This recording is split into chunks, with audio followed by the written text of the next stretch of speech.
Hey guys, just wanted to review a little bit about partial quotients with you um, from our lesson today. If you had any questions, I probably directed you to this video to watch it for a review. That or possibly you're already done with all of your math boxes and math journals from the group session, and I told you to go watch this a second time and answer the questions that I have coming up for you at the end. So make sure that you are looking for those. If I told you to come watch this again, get a scrap piece of paper and work those out. Put your name on it and bring it to me, please. So I'm going to go ahead and get started here. We're going to go with problem 7 or 165 divided by 7.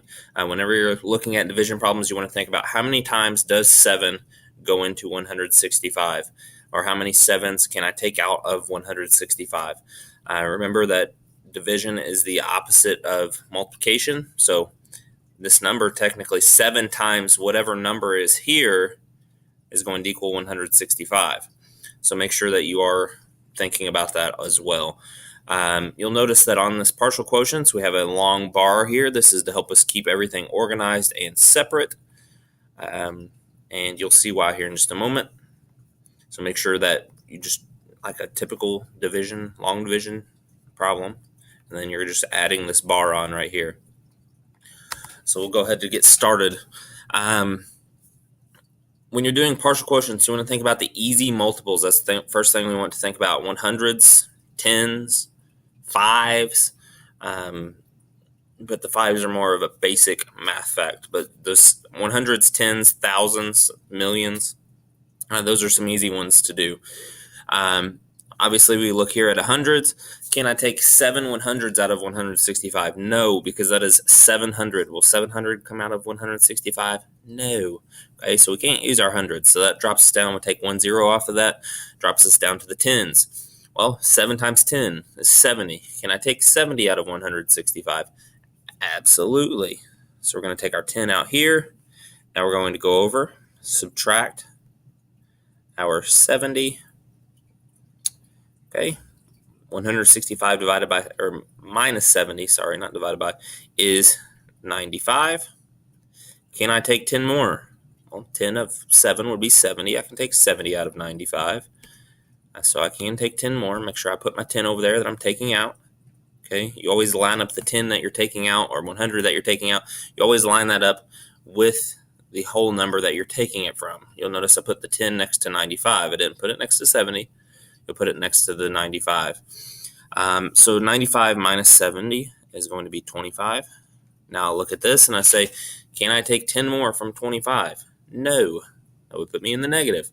Now it comes down to just the basic math fact.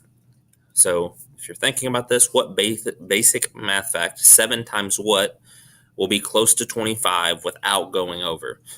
So that's really what it comes down to. 7 times 3 would be 21. That did not go over. Let's see if 7 times 4 would be 28. That went over. I cannot use 7 times 4.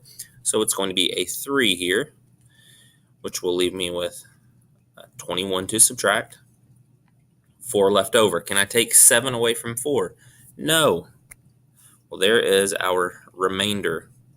Also, on your partial quotients over here, these are your partial quotients. 10, 10, and 3, I will add those up, giving me 23, and make sure to add my remainder of 4 on. Okay, 23 with the remainder of 4. That is not the most difficult thing. It's a little bit different than what we've been working on last week with our long division, but partial quotients are pretty easy once you get them down.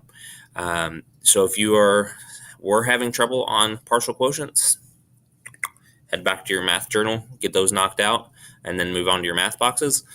If you are finished with your math journal and your math boxes, I probably told you to go watch this for a review real quick, and then I have 2 questions coming up for you to do. So if you're not done with math journal and math box, go do them.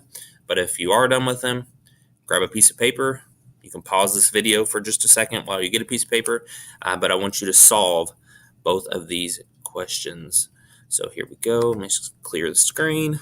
Let's do this one here. We'll do 6 and 842. And then we'll also do another one here of 4 and 396. 396. So 842 divided by 6 and 396 divided by 4. If you have questions after this, or if you have questions while you're doing these, go back and watch the video again. But make sure you get a piece of paper, put your name on it, and turn it in to me when you are done. If you have any other questions, feel free to ask. But if you have any questions, go back to watch.